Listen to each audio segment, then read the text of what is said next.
ሰላም ውድ ቻናላችን ተከታታይ አድማጮቻችን እንደምን አላችሁ?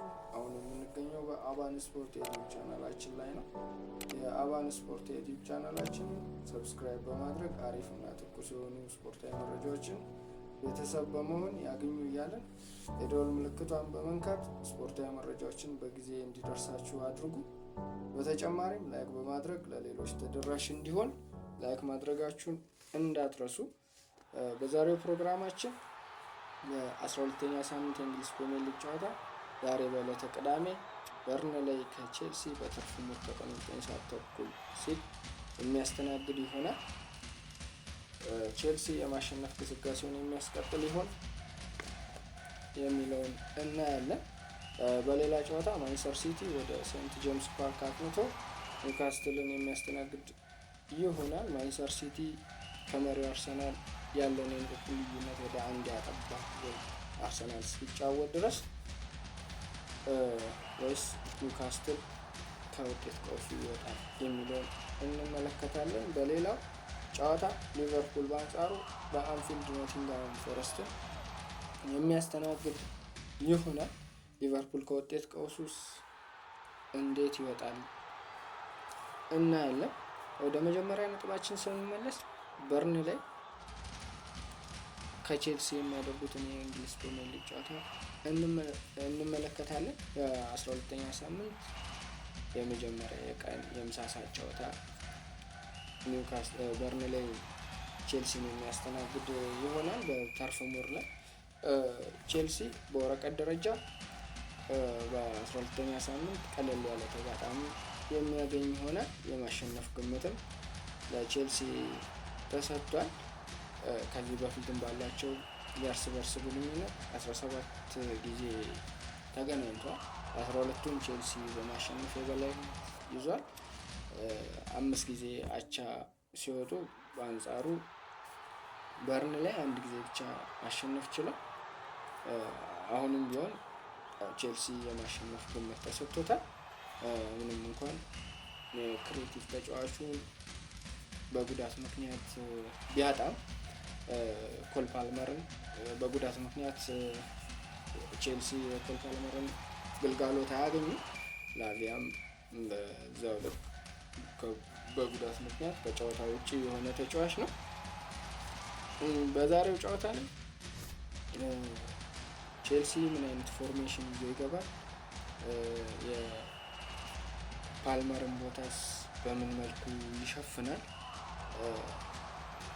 ከፓልመር ጋር በእርግጥ ቼልሲ ቤት ከፓልመር ጋር ትንሽ እንኳን ተቀራራቢ የሆነ ተጫዋች የለም።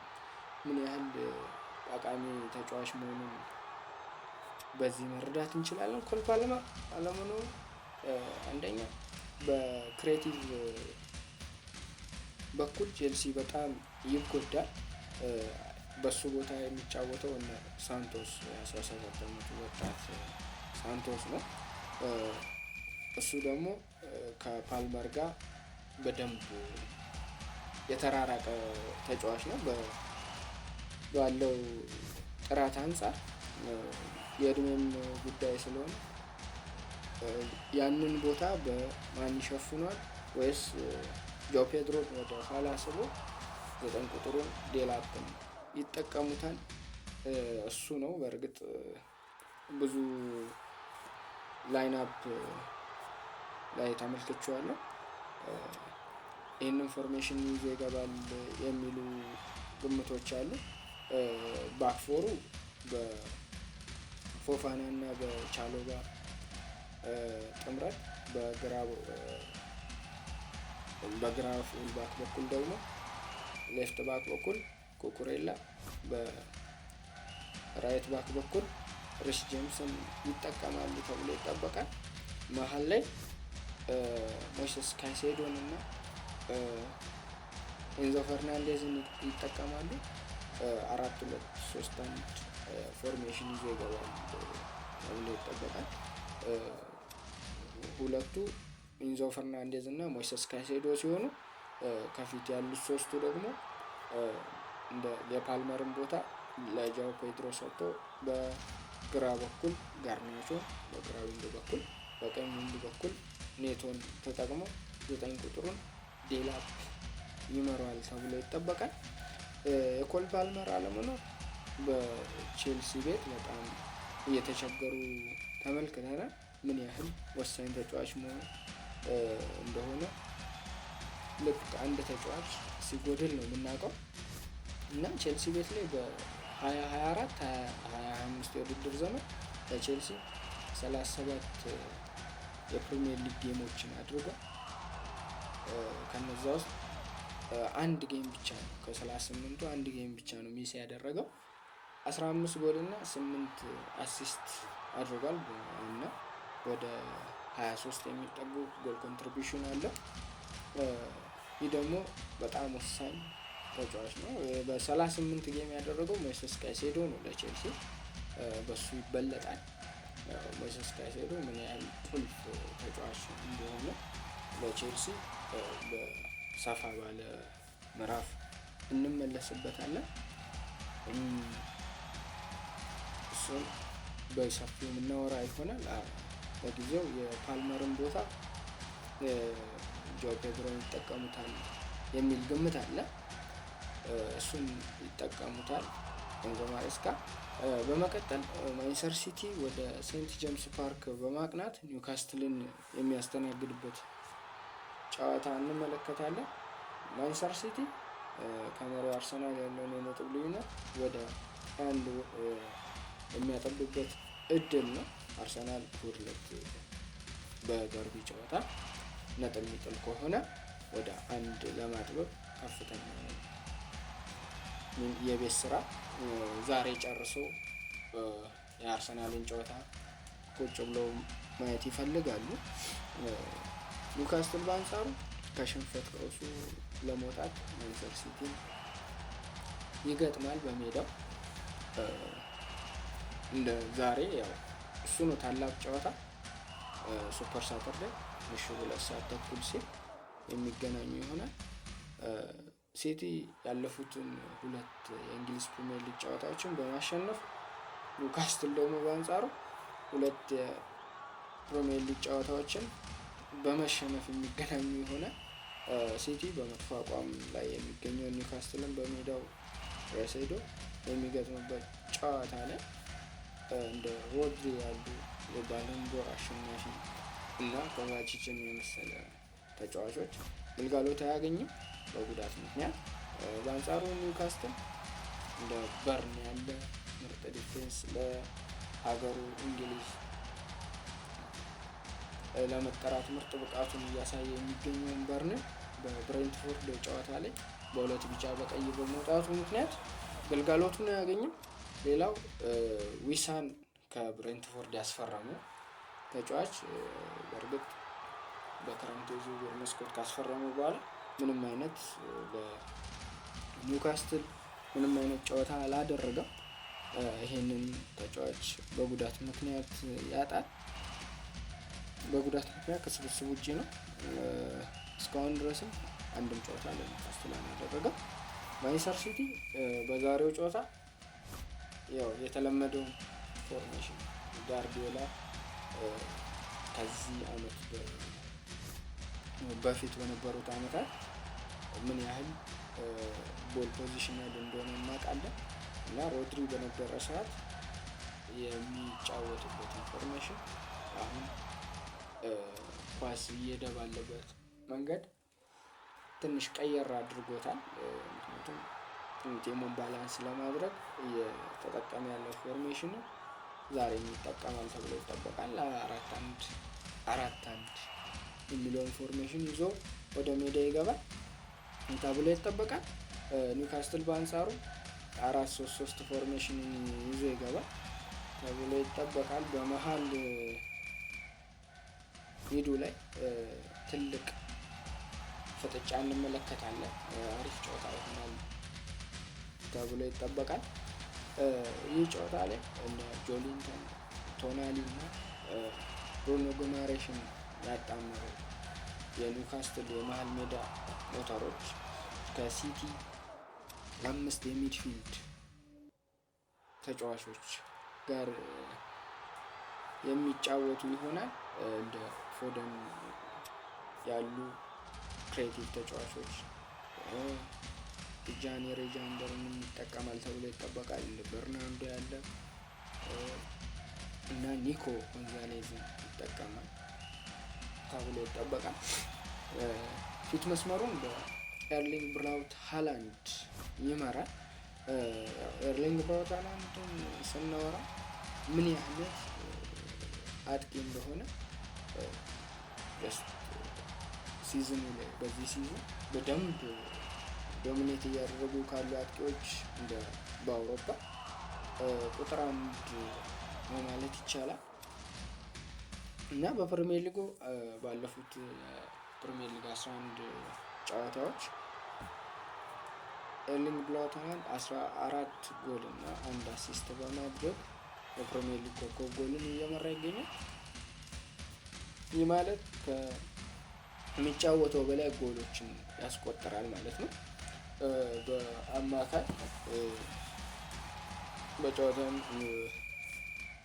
በአማካይ ወደ 1.27 የሚጠጉ ጎሎችን ያገባል በአንድ ጨዋታ ነው። በ90 ደቂቃ 1.27 ጎሎችን ያገባል። በጣም ኤክስጂ ነው አይደለም። በአንድ ተጫዋች እንደ ቲም ራሱ 1.27 ኤክስጂ ለማስመዝገብ በጣም ከባድ ነው። ኒውካስትል እንዴት አድርጎ ይህንን ተጫዋች ያቆማል የሚለው ትልቁ የቤት ስራቸው ይሆናል። አሁን ላይ ካሉ ከአውሮፓ ምርጥ አጥቂዎች አንዱ ነው። በኒውካስትል በኩል በክረምት የዝውውር መስኮት አይዛክን ለመተካት ከስቱትጋርት ወደ ኒውካስትል የመጣው እስካሁን ባለው ለኒውካስትል ምርጥ አቋሙን እያሳየ የሚገኝ ሜትር ከ98 ቁመት ወለሉ በጣም ዘለግ ያለው አጥቂያቸው ኒክ ወልትማደ ወዲት መስመሩን ይመራዋል። ኒክ ወልትማደ በጣም አሁን ላይ ፐርፎርም እያደረጉ ካሉ አዳዲስ ተጫዋቾች መካከል አንዱ ነው። አሪፍ አቋም ነው። ከቁመቱ አንፃር ምን አይነት ፍሌክሲብል ተጫዋች እንደሆነ ለተከላካይ ምን ያህል አስቸጋሪ እንደሆነ የአየር ኳሶችን በቁመቱ ምክንያት በመጠቀም የአየር ኳሶችን በማግባት በጣም ምርጥ የውድድር ዘመንን እያሳለፈ ይገኛል። ማን ደምቆ ያመሻል? እሱም ከምሽቱ 2 ሰዓት ተኩል ላይ የምንመለከት ይሆናል። ሌላው የሊቨርፑልን ጨዋታ እንመለከታለን። በመጨረሻም የውጤት ቀውስ ውስጥ የሚገኘው ሊቨርፑል በሜዳውና በደጋፊው ፊት ኖቲንጋም ፎረስትን በአንፊልድ የሚያስተናግድ ይሆናል። ሊቨርፑል እንዴት ወደ ማሸነፍ ይመለሳል የሚለውን እንመለከታለን። ሊቨርፑል በጣም ችግር ውስጥ ያለ ይመስላል። ምክንያቱም በዚህ ሰዓት ብራድሊም ተጎድቷል። አሪፍ አቋም እያሳየ ነበረ። ለዛሬው ጨዋታ አይደርስም።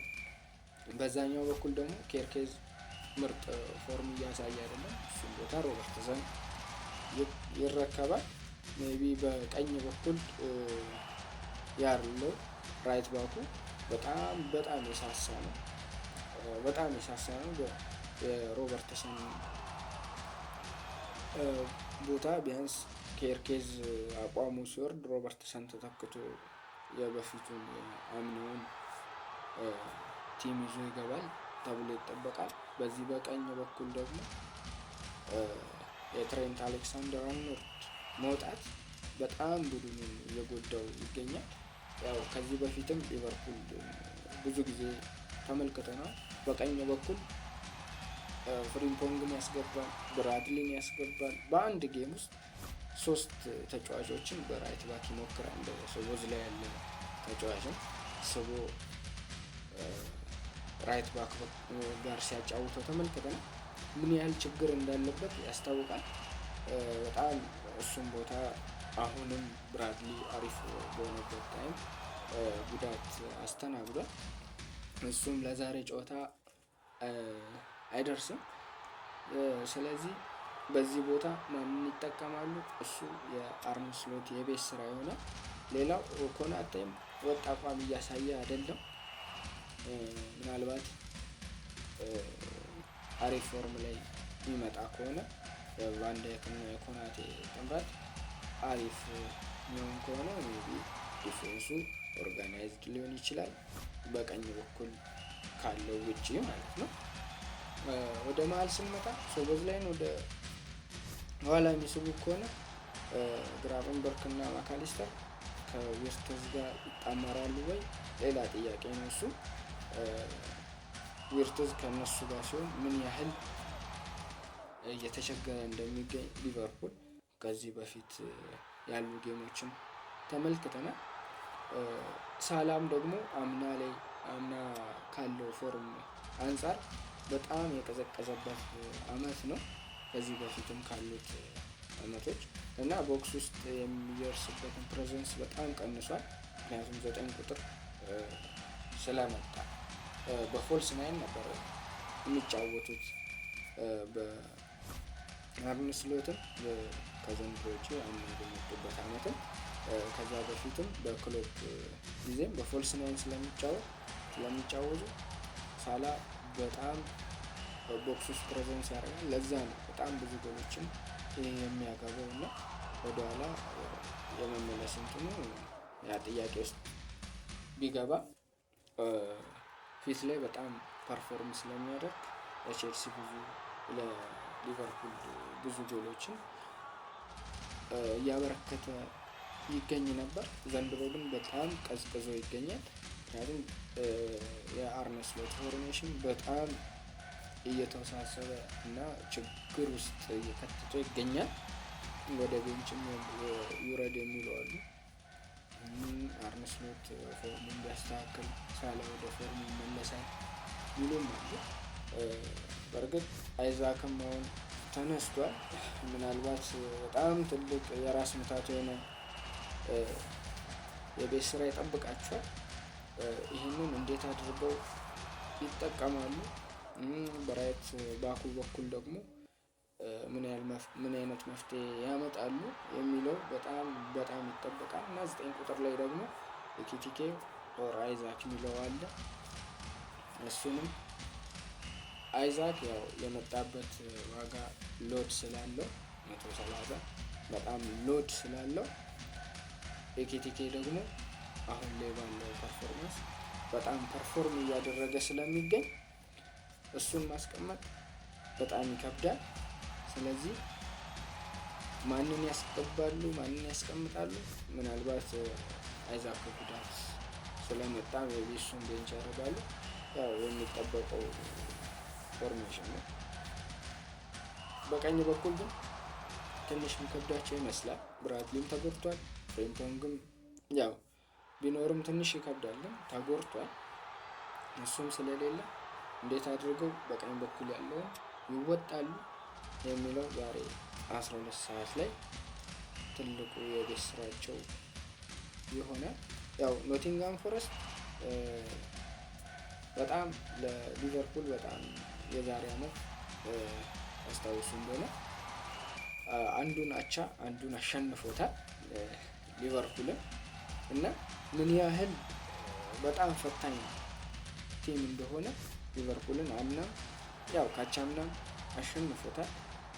በጣም ከባድ ጨዋታ የሚያደርገው ይሄን ነው እና ልክ ኖቲንግሃም ፎረስት ለሊቨርፑል በጣም በካውንተር አታክ የሚጫወት ቲም በጣም ሶሊድ የሆነ ተከላካይ ነው የሚሆነው። በጣም አስቸጋሪ ነው የሚሆነው። ያው ከአምና ተጫዋቾች ውስጥ የለቀቁ ብዙ አሉ። እንደ ወደ እንትን ሄደው ወደ ኒውካስትል ሄደው ኤላንጋ አለ። እነሱም ውድም በጉዳት ምክንያት አይገባም። ይሄ ታሳቢ በማድረግ በእርግጥ ሊቨርፑል ትንሽ ቀለል ያለ ጨዋታ ይሆናል በማሸነፍ ይወጣል ተብሎ ይጠበቃል። በሜዳውም ስለሆነ የማሸነፍ ግምቱ ለሊቨርፑል ይሰጣል እና ሊቨርፑል አሸንፎ ከቀውሱ ይወጣ ይሁን እንመለከተዋለን ማለት ነው። የዛሬ ፕሮግራማችን ይህን ይመስል ነበረ። ሶስቱን አጠር አድርጎ ለማስረዳት ያክል ተጠቅመናል እና ሰብስክራይብ በማድረግ ቻናላችንን ይቀላቀሉን። ሌላ ተጨማሪ ቪዲዮዎችን ለማግኘት የደወል ምልክቱን ይንኳት እንላለን። ስላዳመጣችሁ እናመሰግናለን። እስከ ፕሮግራማችን ፍጻሜ ድረስ አብሬያቸው ቆየሁትን አብርሃም ዳንኤል ነበር። አብራችሁን ስለቆያችሁ ከልብ እናመሰግናለን።